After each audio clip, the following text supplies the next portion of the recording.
চাল কুমড়োটা আজকে অন্য স্টাইলে বানাবো। একটা চাল কুমড়ো দু চালা করে কেটে নিয়েছি।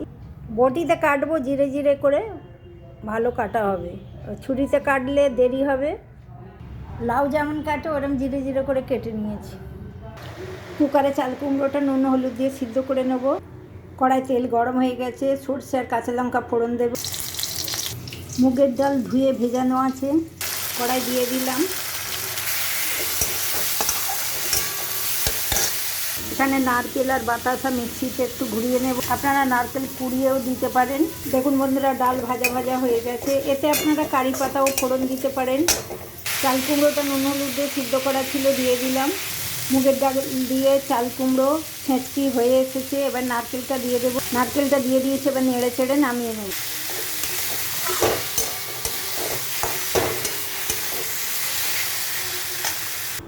দেখুন বন্ধুরা, আমার চাল কুমড়ো ছেঁচকি কেমন হয়েছে দেখে বলবেন। আপনাদের যদি ভালো লাগে একটা সাবস্ক্রাইব করে দেবেন আর লাইক কমেন্ট শেয়ার করে দেবেন।